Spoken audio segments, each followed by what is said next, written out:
All right, well, welcome everyone. For those of you who might be joining us, we're going to get into our next session, and it is called Adapting ArchivesSpace for Internal Workflows and Processes. And in this session, we have 3 repositories that will highlight ways that they've adapted or integrated ArchivesSpace into their institutional workflows and practices. I'm going to run through introductions for the speakers first, then we'll get into the 3 presentations. They'll be about 15 minutes each, and then after those presentations are finished, we'll open the floor to questions. If you're thinking of questions as we go along, feel free to throw them in the chat, and then we'll address them at the end. Our first presentation is titled The Caltech People Project by Mariella Soprano and Tommy Keswick, both of a California Institute of Technology. They're going to go ahead and do their own introductions. After that presentation, our second presentation is called Simple Integrations Between ArchivesSpace and Ex Libris's Alma Primo, and that will be from Austin Munsell, University of Oregon. Austin is the Collections Manager for Special Collections and University Archives at the University of Oregon. He's responsible for maintaining and managing the systems used to collect, arrange, secure, and provide access to the archival materials and rare books held at the University of Oregon Library Special Collections, including ArchivesSpace and Ex Libris's Alma Primo. And then our final presentation is called Mixed Bag: Describing and Publishing a Collection of Open and Restricted Born Digital Records Using Digital Objects. And that will be by Denise Raymond, Indiana University, Purdue University, Indianapolis. Denise Raymond is the Philanthropic Studies Librarian and Digital Archivist at the IUPUI Ruth Lilly Special Collections and Archives. Prior to this appointment, she worked as the archive specialist for philanthropic collections. Before moving to IUPUI in 2015, she worked at the American Library Association Archives at the University of Illinois Urbana-Champaign and the University Archives also at Urbana-Champaign. She earned an MLIS from the Graduate School of Library and Information Science at the University of Illinois Urbana-Champaign in 2013, with a focus on digital preservation and applied information science. And in December 2017, she earned a Digital Archive Specialist Certificate from the Society of American Archivists. So those will be our 3 presentations. Again, we will hold questions until the end. And Mariella and Tommy, I will turn it over to you.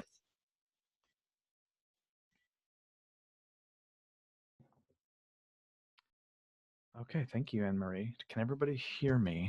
I can hear you just fine. Okay, great. Mariella, are you unmuted? Yeah. Okay. Yes. Yeah, you start and then I go on. All right, let's get this started. My name is Tommy Keswick, and I work as the Digital Technologies Development Librarian for the Caltech Library. And much of my role is working on software and websites that support the systems in the library. And I'm kind of an unofficial liaison developer for the archives, and I work with them on projects like this and as well other things like Islandora development and other things that they need. Good morning. Thank you, Anne-Marie. And I'm Mariella Soprano, and I'm Senior Archivist for Collection Management at the Caltech Archives. I've been involved with the implementation and customization of ArchivesSpace at our institution since 2015, when we adopted and started working on the migration from our database of holdings on FileMaker Pro to accessions in ArchivesSpace. So if we go to slide 3, Tommy, today we are going to talk about our Caltech People project. The aim of the project is to create an authority file of names for individuals that are important to Caltech. We decided that using agents in ArchivesSpace would provide the best institutional home for the data and functionality. So today we will, our presentation will cover conceptualizing the Caltech People project. We will talk about the initial data processing, how we formulated our strategy, what steps we have taken to implement it so far, and also what our future workflows will be, which a lot of them, we haven't sorted them out yet. And as Anna-Marie was saying, we will answer your questions at the end of the 3 presentations. So let's start talking about why we decided to start this project and then decide to use ArchivesSpace for it. So the goal of the project is really to provide service across all our library and archives repositories, which are several at Caltech. So we have the Caltech Authors, which has been really successful and is a repository where has full text when available of all publications by Caltech People. I don't have the exact number, maybe Tommy has, but there are many. Then we have the Caltech Thesis, which is a repository of all Caltech master and PhD theses. Almost all of them are now online. Those not born digital were digitized in the last few years. Then we have the Caltech Data, which is the newest of our repository, which covers Caltech research data, as the name says. And then we have the archives, where we collect historical data, historical papers, and collections. So all of these repositories are actually on different platforms, and they do not have a single authority file for people's names or corporate entities. There is no consistency on IDs, meaning that the IDs are all different for each repository. Then there is no consistency on how the same person may be named on the different repositories, and sometimes even within the same repositories. For instance, for publications, we see the publishers use different name formats even for the same person. And the other thing which also is impossible for us to do as yet is to separate Caltech people when they are co-authors within publications from the other co-authors without going into the publications themselves. So if we go to slide 6. So why we decide to use ArchivesSpace? Well, we are creating a repository of people during their active life without having to wait until those people become part of the archives. So basically, we are archiving history as it is happening, which is a new thing for us. We are also finding that ArchivesSpace is really the only repository among the Caltech repository platforms that has actually a module dedicated to people's, and which is agents, as you all know. And the other thing is, we do expect ArchivesSpace to evolve in a new platform or new platforms, but we expect that the concept of agents will most probably continue to persist. Therefore, we can continue to maintain some sort of authoritative file concept. I'll pass it to Tommy now. Yeah, and so the other part of this project is it's kind of bigger than ArchivesSpace because it is in multiple repositories beyond just what the archives holds. And so part of what we are trying to do is a service from the library that's going to be on top of all of our repositories using this authority file that ArchivesSpace will control for us. The other components are going to be aggregating information from these internal and external sources to let users browse like a complete works of a person who is important to Caltech that we can point them to, and to index that and make a discovery interface that's going to show everything that we can for these people. And we think it'll be really powerful rather than having to rely on external searches that may not have indexed everything. It'll give us more control and be able to showcase everything that we've been collecting. I can show you this is an example of what we have that's not powered by ArchivesSpace just yet, but this page is an example on our prototype platform where we're linking out to the ArchivesSpace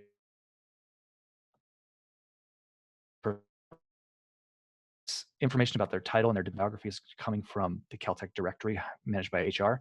And then these two things are different repositories where we're pulling in stuff. So this is all being aggregated by an application that we've developed to go out and grab all these things. But it'll be a lot easier once ArchivesSpace is managing these names for us. So this all got with the spreadsheet, as these things normally do. And so this is a portion of the spreadsheet that got this project started. We began by trying to consolidate the IDs from a few of our different repositories. And so here we're showing the name that it's kind of an arbitrary name that whoever started this just picked based on the fullness and what it was on some publications. We've got a thesis ID. We've got from our Caltech thesis repository. If they are an advisor in the thesis repository, they have another ID. And if they have publication in our Caltech authors repository, there's an ID here. And then some of them are already in ArchivesSpace for some reason or another. And let me highlight two of these to show you some of the problems that Mariella pointed out. This person right here has 3 different IDs in all the different repositories. Same with this person right here. And so you can see we wouldn't be able to query without having manually constructed this table that shows, oh, these are the same people. And so what went into the spreadsheet early on was, are these people that have very, very similar like names and different IDs actually the same person? And so we had to do a lot of work like that up front. And so, but the spreadsheet now has about 10,000 people that we're pretty confident in. Some of the other things that happened in this spreadsheet was we started branching out, grabbing HR information with their titles and their positions. We went out to ORCID if they have given us an ORCID at any point. So then we can actually retrieve the author managed form of a name, because that's something that we probably. And then we've added a few other name authorities just to round out the identity of this person. So once our spreadsheet was pretty robust, we were realizing, okay, this project is bigger than a spreadsheet at this point. So let's bring in some people and talk about this. So we've had a few meetings with the developers in the library that can work on this, the repository librarians that do all the work of gathering the publications, our systems librarian who's done a lot of good authority work in the past, the archivists, and then some researchers from outside the library that have a stake in getting to this information. And then after we had these discussions, we had to figure out, okay, well, if we're going to use ArchivesSpace, we're going to do it. And something was key. So the data that's on our spreadsheet, we had to figure out how we're going to use the agents functionality for this. And so here are some examples of how we're using the agents fields to house the information that we want. For now, the name authority that we're using is going to be a local one because we just picked a name form. But like I said, we could harvest from another source in the future, sync it with ArchivesSpace. The notes field on an agent is going to house the information, that biographical information and their titles and appointments from the Caltech directory. And some of this data is semi-structured in free text, and so we might be able to parse it in the future to get better information that can be in different fields, actually. And then key to this thing is related agents. And so what we're going to do is link to corporate entities to help us know what parts of Caltech people are associated with. Like, we're going to associate people with the California Institute of Technology corporate entity. We're going to link them all to their divisions or their departments, that kind of thing, so that we can get a really robust map of who was doing what at Caltech. And then if we do parse that directory information, we can potentially get dates for when they were in these different positions. And then also we're using the external documents to drop in links and IDs from the other repositories. So this can be the central location where we're managing the person and their identity across our repositories. And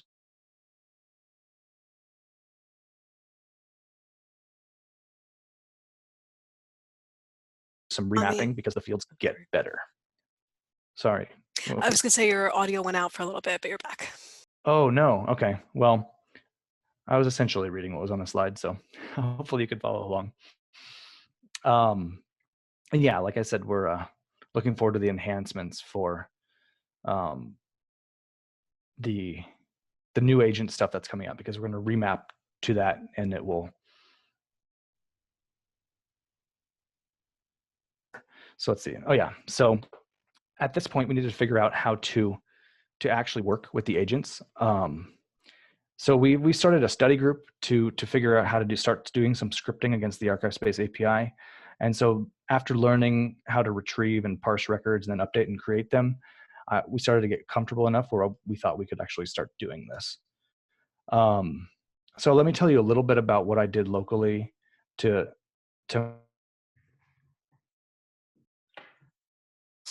happen. I needed to set up a local environment of ArchivesSpace because I wasn't about to start test writing new records or updating existing records on our live ArchivesSpace. And so I got ArchivesSpace up and running in Docker, and we got a database dump of our ArchivesSpace from Lyrasis, who's our host.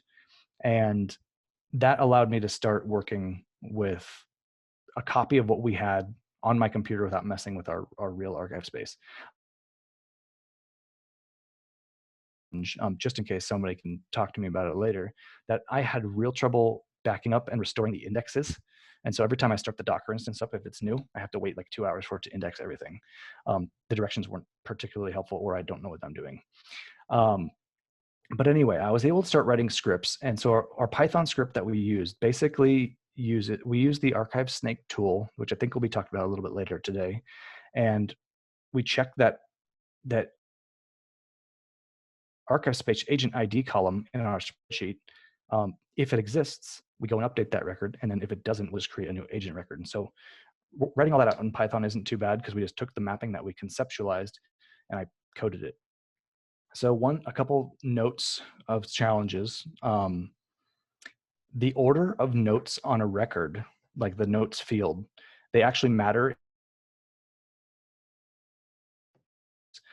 because the headings change, like the boldness level and like the heading level changes depending on which one is first.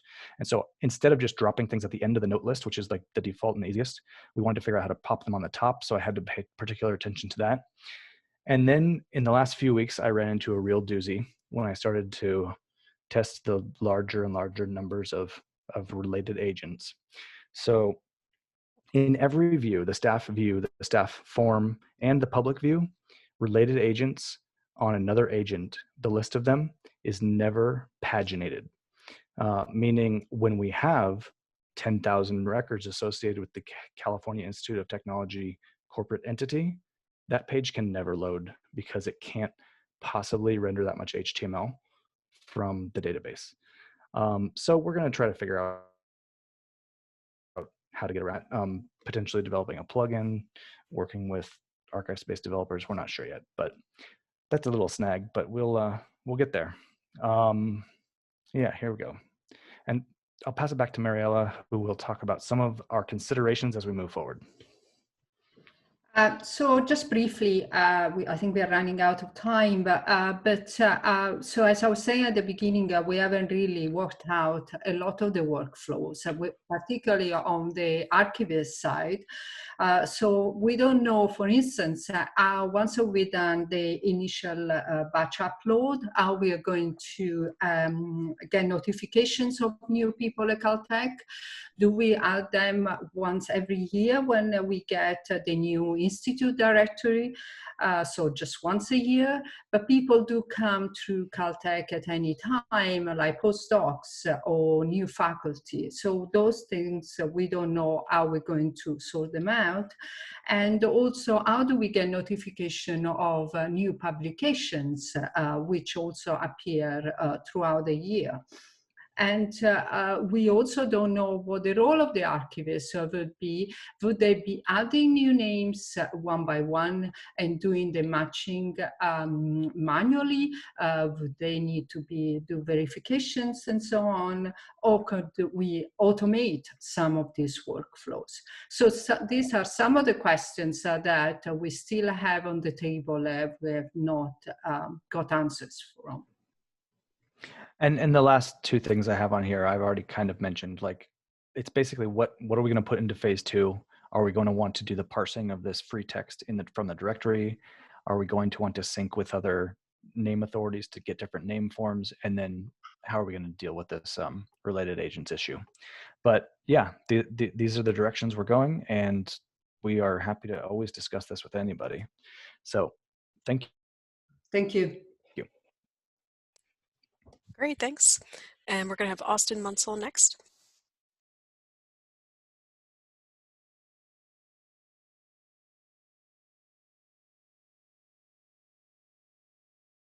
All right. Oh, sorry, forgot to unmute myself there. So thank you. So ArchivesSpace and Alma, there they are up on the screen. I considered putting a little heart in between them there, but I think that wouldn't really be true at this point. Really, they're just starting to get to know each other better. And at the University of Oregon, we use ArchivesSpace to manage our archival collections, and we also manage our locations in ArchivesSpace. And then we also use Alma Primo for all of our patron registration, circulation, and inventory tracking. And today I'm just going to speak very briefly about the ways we've tried to integrate these systems to sync our data and make some of our workflows run more efficiently. So first off, what do I mean by simple integration? This is just a brief list of some of the integrations I've worked on over the last year. I'm really only going to go into the first two in any sort of detail, but if anything else on this list sounds interesting or like something you might be wanting to do, feel free to contact me and I can figure out a way to share any of these other things. So one thing is that these integrations are simple because they tend to just do one task or one thing. Let's say you want to feed your ArchivesSpace records into the API tool, take the call numbers out of it, and then update all of the call numbers in your holding records in Alma. That's something I built just recently that was kind of useful. So one-to-one. We're not talking about a plugin or a suite of tools that can manipulate multiple things at once. They're also simple because we run all of these things within the API development platform that I use to build them, which is something called Postman. For most of these tools, our students, our staff, and myself, we just load a CSV of barcodes into a resource or into Postman, and then it does whatever it's supposed to do, or it's possible it doesn't, and you find a way to fix it. So they're simple in the sense that they're not far down the path of development. That's what I mean by simple. And I'll also just say a couple words about Postman now. So Postman is an API development platform that was recommended to me by a programmer in the library because it had a free version, because I'm not a programmer. So I listened to whatever he told me when I was first working on these things. And I really like the way that it breaks down the API script into these digestible chunks that I can work with. My kids have learned to use some programming using a language called Scratch that breaks code into chunks, and then you put them together like building blocks. I feel like Postman has really worked the same way for me with the API. There's also a lot of people using it, so there are a lot of tutorials and examples out there that I could steal from. So going into the integrations. So our material retrieval system at the University of Oregon is run by a team of undergraduate students that I oversee. And they print out material requests, which show up in Alma at scheduled intervals. And then they run off to our stacks and they page those materials to our hold shelf. So prior to this integration, they were also responsible for looking up the locations for all requested materials in ArchivesSpace and then handwriting those locations onto our pull slips that they would print out. The screenshot there is just of a little snippet of our managed top containers that the students would go to look things up. This workflow was not great. It was difficult to interpret what exactly was going on for the students, particularly because sometimes our locations are difficult for me to interpret. There were a lot of mistaken trips to the wrong place in the stacks and a lot of coming to me in confusion because they couldn't tell what something meant exactly. The screenshot I've shared is particularly bad, but there were a lot of examples of things like this. So The solution that I came up with was built on a connection between our item records in Alma and our top containers in ArchivesSpace, and that was barcodes. Alma runs on barcodes for your inventory, and we loaded all of those barcodes into our top containers in ArchivesSpace. And I'm just going to use the little laser pointer here so I can point out as I'm working through things. So basically, it takes our requested items and then runs it through a 5-step API collection. So this center screen is from Postman. This is how it breaks up the APIs into chunks, those digestible chunks that I like. So what it does is it logs into ArchivesSpace, sets a session, which is important for anything you're going to do in ArchivesSpace. Then it takes that barcode and goes and gets the top container attached to it and extracts the location for that top container from ArchivesSpace, saves it for later, then goes to Alma, takes that barcode again, and gets some information it needs to go get the request for that item. And finally, it pulls the two things together and rewrites a specific field in the request called the request note. And what it does is it appends the location in the stacks to that note. So this last section over here on the right is actually just a snippet of one of our pull slips. This is what prints out, and the students can go through and pull the material. Now, as I mentioned, Postman lets you load CSVs of data into it. This is something called the collection runner. And what my students do is they extract a CSV of requested items from Alma, and then they push it through the collection runner before they go to print any pull slips. So the outcomes of this integration have been huge. It cut paging time by about 1/3. It got rid of the 2 of the slowest parts of the entire process. The first was looking things up in ArchivesSpace and interpreting them. And then the second was handwriting locations onto pull slips. It took a kind of insane amount of time. So I'm also asked much less frequently about problems in paging because the data is much more accurate in terms of what's there in ArchivesSpace. And when I am asked about a problem, it's a real problem. It's the location in ArchivesSpace is wrong, or there's a sync problem between the barcode in ArchivesSpace and Alma. So what we've seen is significant time savings all around as we've implemented this. The next thing I'm going to talk about briefly is the shelf reading scan-in integration that we built. So the problem here is, in my view, storage environments are constantly descending into chaos. And as the person who oversees our storage environments, I mean, maybe I should feel that way because I want it to be better. So since we began using ArchivesSpace and Alma, I've seen 2 rather distinct pathways to chaos. The first is that locations in ArchivesSpace have tended to become incorrect. The collateral damage of pulling things for people and reshelving them, or shifts where we just didn't quite track things perfectly when we moved things around.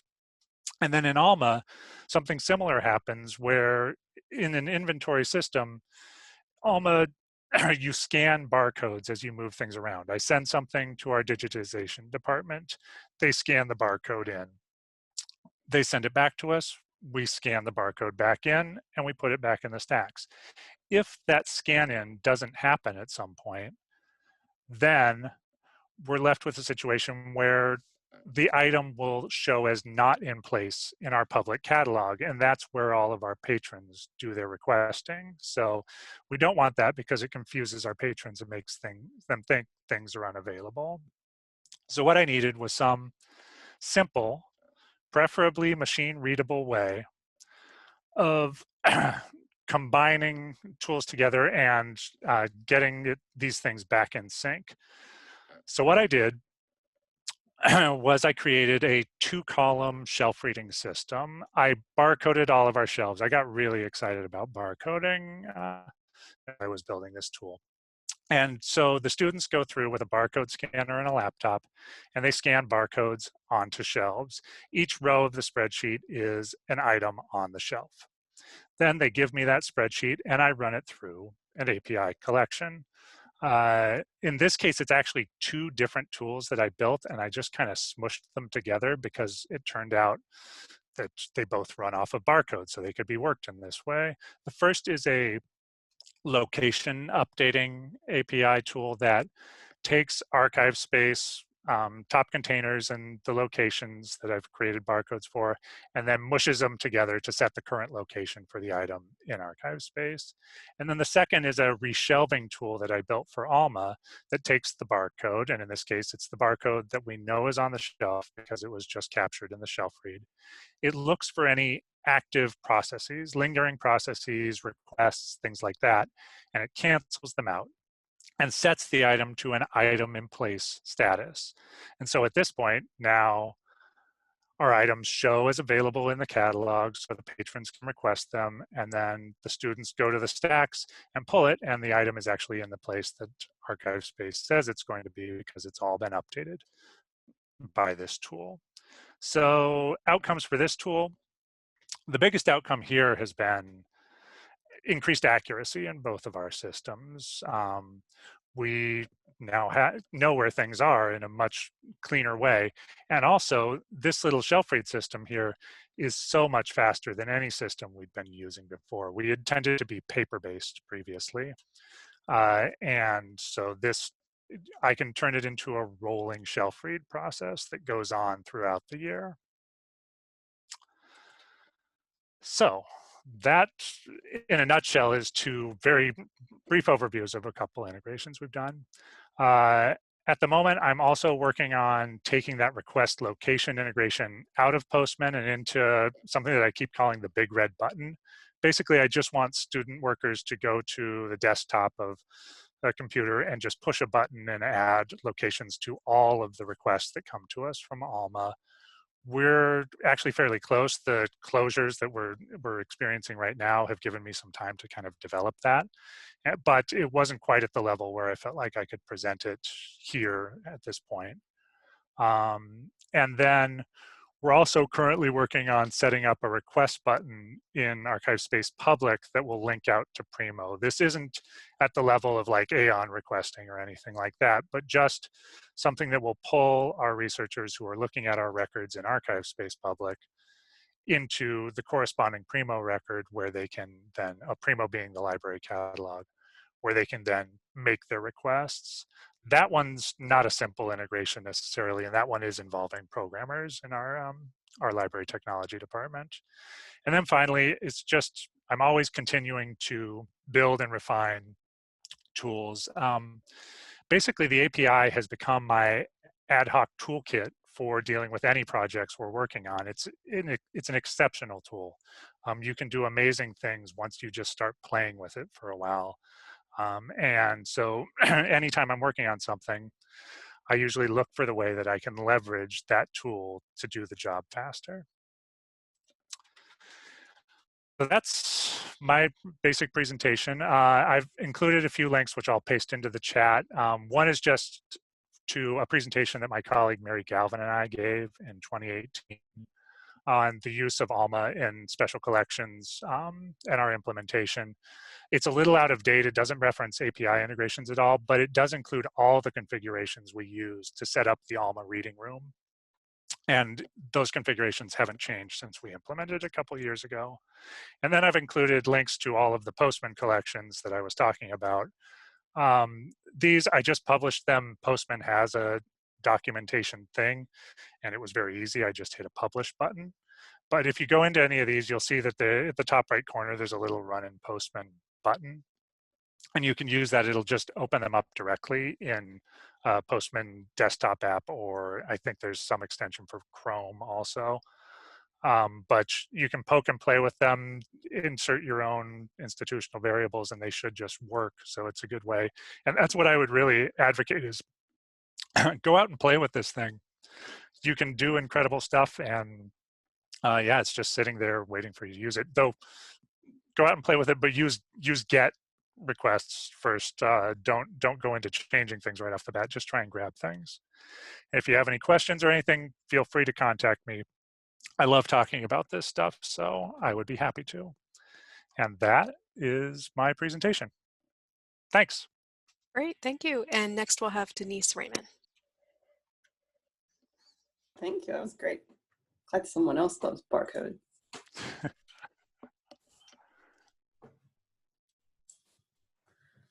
So my name's Denise. I'm coming to you from overcast Indianapolis. And today I'm going to show you something very simple. This is going to be a quick overview of a workflow we developed using digital objects. We've just started processing born digital collections in ASpace. And I wanted to show you a way we worked out to use a simple feature in ASpace to present digital collections with multiple layers of access. This is, I repeat, very simple. It uses plain ASpace and plain DSpace, and it takes no developer time, therefore, and I'm sure we're all a little short developer time right now. So it's completely free, and you can go do it tomorrow if you have access to your collections, which I don't. So my first job in archives was, like Austin talked about, I was a page, and my job was to go get boxes. And one of my first lessons as an archives page was do not give a patron a box with a red sticker on it. Of course, these materials were marked as restricted in the finding aid, but patrons can be wily and try to pull one over on a student worker. So you never know. And that red sticker was your line of defense against improper access of your records. And it's simple and it's cheap and it's very easy to teach to our student labor. And most of us rely on temporary labor. So that's very important. And it was my inspiration. How do we transfer the simplicity of this to digital records? First, let's talk about levels of description with digital material. For most of us, our first experiences in quote unquote digital archives was digitization. And with digitization, we learned to create beautiful handcrafted metadata for each object of photos and videos and discrete publications. And that's the best way to present that to patrons. However, item level cataloging is very expensive and must be used sparingly. And with the size and scope and complex nature of born digital material, it's just not practical for most collections. And restricting at the item level is also highly impractical for the same reasons. So buried in this presentation is a tiny TED Talk about how we need to be less precious about our digital material. So the quote I'm sharing here, which I won't read, is from The Theory and Craft of Digital Preservation by Trevor Owens, which came out a couple years ago. And it makes a compelling argument for minimal processing of digital materials. More product, less process, MPLP, a beloved mantra for archivists for the last few decades. And it means roughly making things accessible as quickly as possible by doing as little processing as we can get away with. And with digital records, we can get away with a lot. Digital records are to some extent self-describing with titles, file types, metadata, with dates, etc. And this can be used to process at a high level while still making material researchable with the searching and that sort of thing. There have been experiments with software that scans for sensitive information to help restrict, but it's not reliable. So we also need to be comfortable restricting digital material with a shovel and not a tweezer, to quote the original MPLP paper. Back to ArchivesSpace, digital objects. I found a lot of people when they're first working with ArchivesSpace and they read about digital objects can be intimidated because the name sort of implies they must be used for item levels, but this is not true. They are very simple and very flexible. The way this method is using them is as a link between ArchivesSpace and our DSpace repository. You can use it as a link with other things like Content-TM or whatever. And you can use this link to build out digital objects at any level that you can make archival objects. So item level, folder level, which I'll be showing you, and even collection level. Whatever level of processing you want, you can do a digital object. Quick overview of the collection we developed this workflow for. This is the manuscript collection of a social science researcher named David Reingold. He researches volunteering in America and what motivates people to volunteer. We're very known for our philanthropic collections, so very in line with what we do. It is what I consider a fully modern collection because it has both physical papers and born digital material. Most of us are taking in collections like this from working researchers or recently retiring researchers, because most of us work that way now. We don't work purely physical, and we do not work purely digital. They were transferred to us on zip disks, which he lovingly bundled up when he was done with all these research as sort of a self-archiving thing. And he even did us a solid and donated the reader as well. So that was awesome. So it's a triple mix collection, both physical, digital, open, and restricted. The digital material had a lot of great stuff for researchers to use, like publications, reports, and graylit, which we wanted to put online immediately. But it also had material we wanted to collect, but we could not put online, such as email and research data sets with human subjects. We wanted to inform researchers of everything we had and put the open material online when we could. And this collection and the finding aid was written by Hannavon. So here's a quick example of what restricting at scale looks like. This is a printout of one of the folders of his emails. He had many folders of emails, but we can look over the titles, and there's some that immediately pop out to our keen archivist eyes as needing to be restricted. Promotion and tenure. Every university person knows that needs to be restricted. Graduate school application, not good. Riot data doesn't sound great. And confidential obviously sounds restricted. But there's other ones like picture of grandpa's parents, web page draft, probably not that sensitive, but we would not have any time. It would be incredibly costly to individually examine and restrict or permission each of these emails and then create individual records for them. So some of the stuff you could probably make open is going to be caught up in the restriction, but that's the cost of doing business. So real quick, I'm going to show you the finding aid for this collection. So this was written natively in ASpace. It does not, it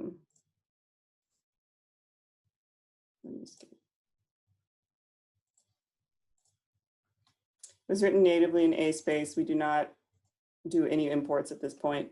And at the top are the physical files first, so subject files, pretty standard stuff. And then underneath are the digital records. So they're presented as their own series. And we have processed, and then physical media, we keep all the physical media, so that's tracked as well with barcodes. And I'm going to show you an open one.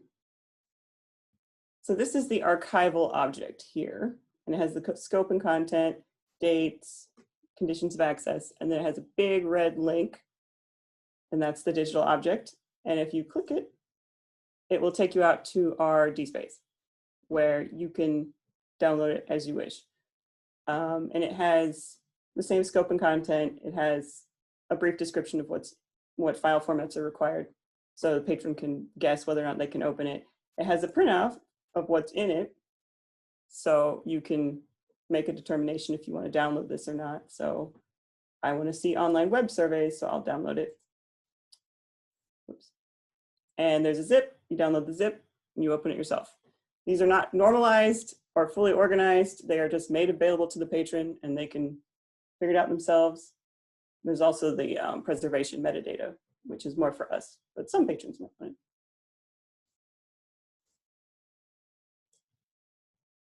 So we'll go to the archivist view, where I must log in, obviously.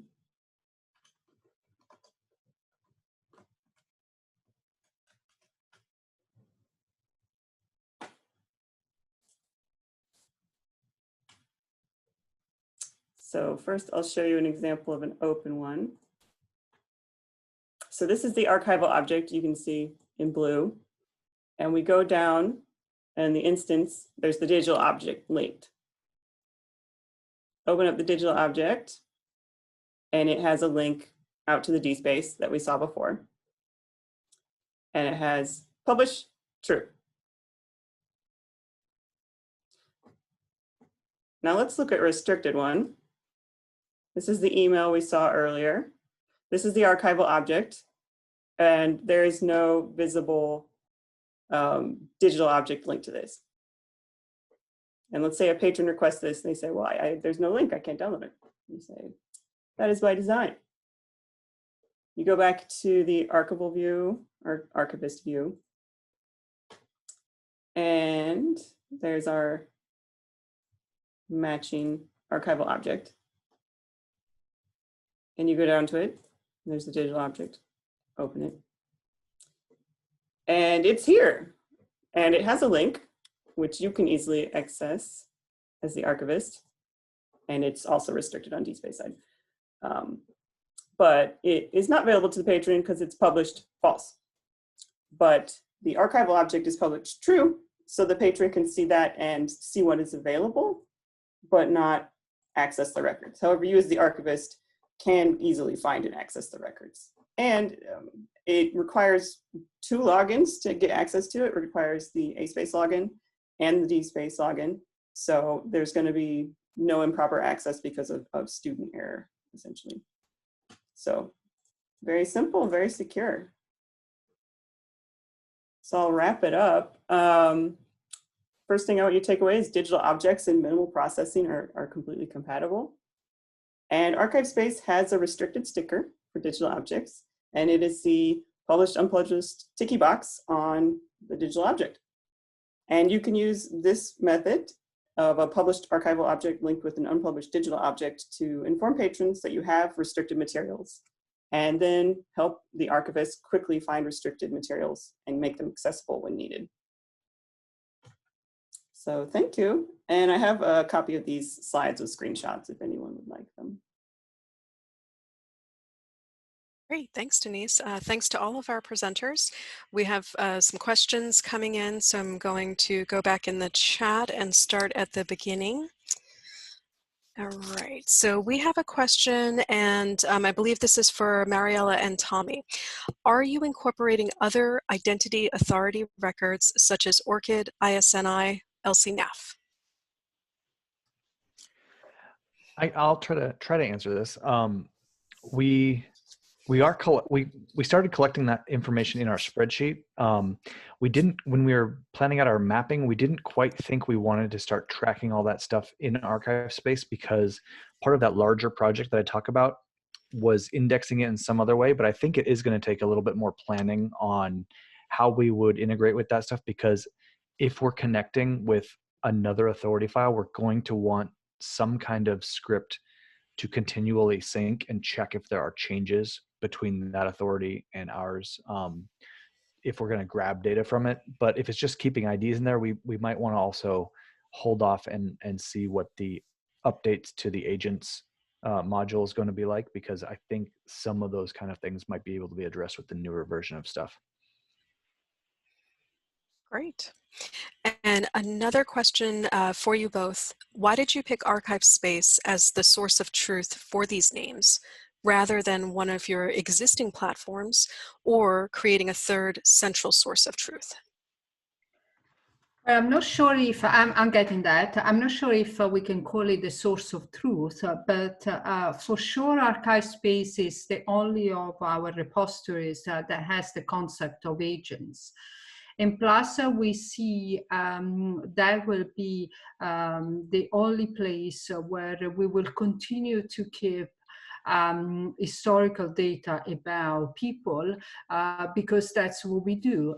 When people may disappear from their active life for one reason or another, will remain part of the history of the Institute, and the archives is the natural place for that. And plus, as we said, ArchivesSpace actually has a repository, a module for agents, so it seemed to be the natural place instead of going and trying to find a new one. Great, thank you. And I have another question for you guys. Will this have biographical data or just a link to an external source? I can pick up on that one too. The answer to that is yes. In fact, for some of our current agents, we actually do have a pretty extensive biographical data, which we capture in the notes, and we will continue to do so.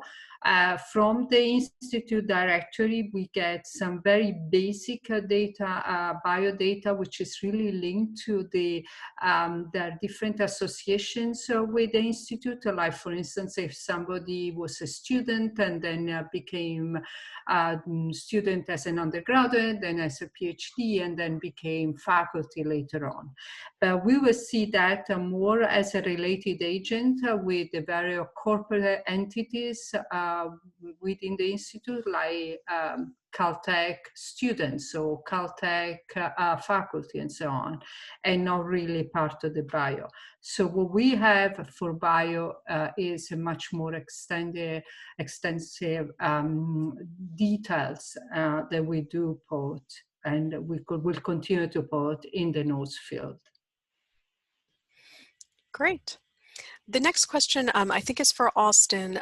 This seems very valuable. Wondering, are locations of archival material made public? What if one's institution has a policy against that? Is there a way to keep that info private for staff only and show as something generic for the public user or requester? That's an interesting question. So the locations aren't made public in terms of from ArchivesSpace, but by embedding them in the request note, it does actually append the location information to something that a patron could view until the moment that they actually have something loaned to them in our reading room. So there's a window at which that note is visible.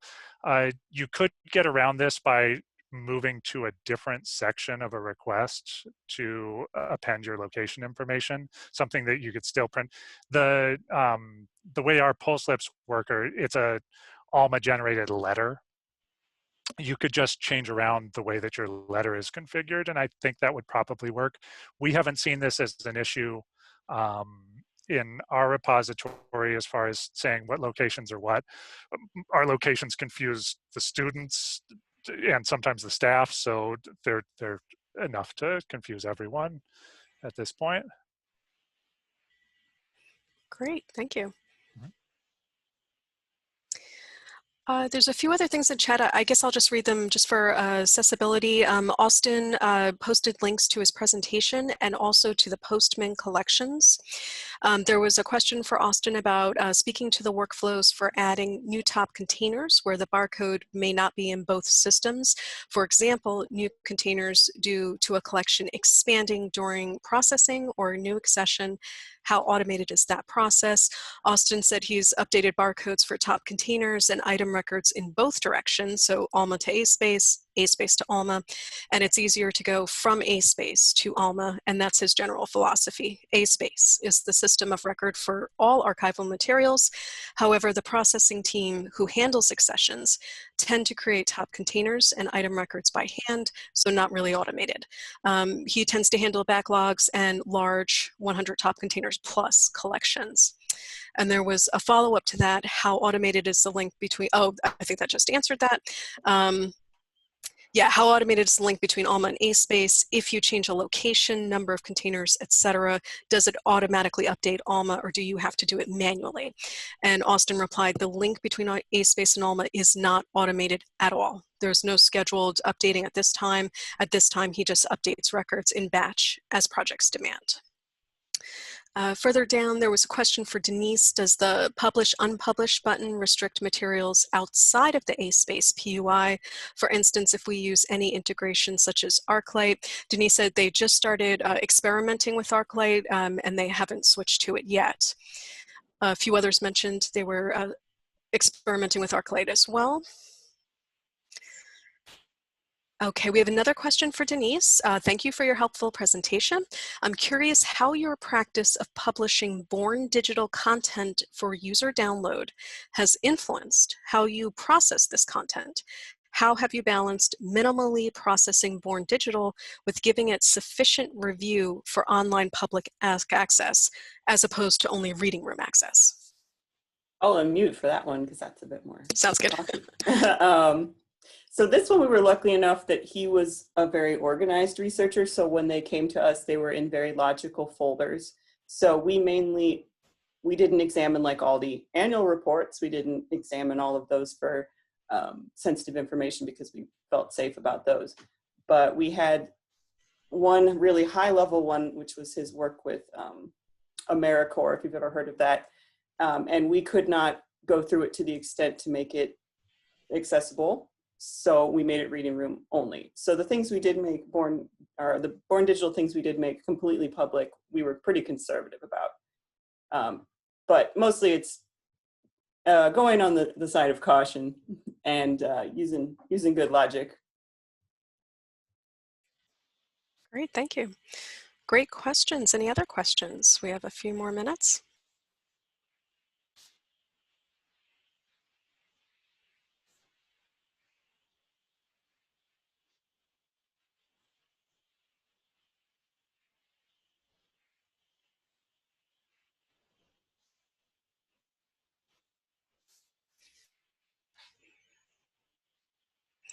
I'll give it a minute to see.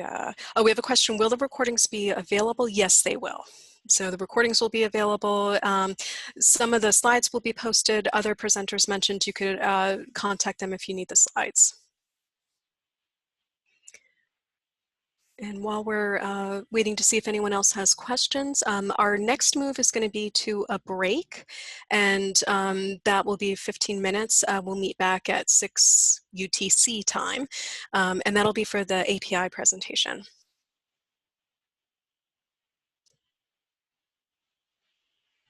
Denise, we have another question for you. Do you use digital objects to track Born Digital holdings that are not published on your DSpace? At this point, we don't have any quote unquote nearline archives, so no. We either have unpublished, which we have a accession record for, or we have what we have in DSpace. Great.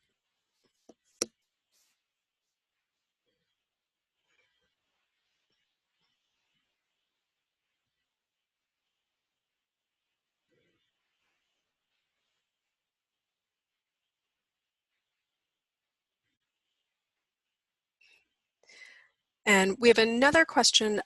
Could an example of how a folder or larger object would be presented digitally as opposed to an item, please discuss? Well, an easy example is a lot of us have big old digitized photograph collections. So then probably in Content DM or something like that. So what you'd want to do is in your finding aid, you probably have a series heading for photographs. And at that point, you could create a digital object at that level and then link out to your Content DM. So to me, that would be like the easiest example that's very practical that a lot of us probably would like to do. I don't know if that, okay, good. Great.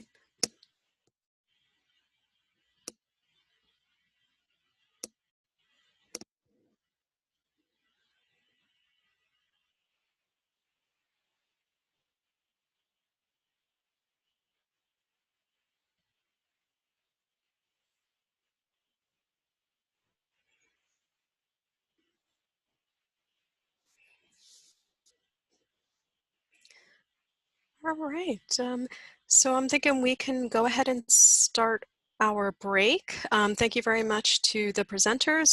Thank you to everyone for your wonderful questions. And we'll see you back here in about 17 minutes.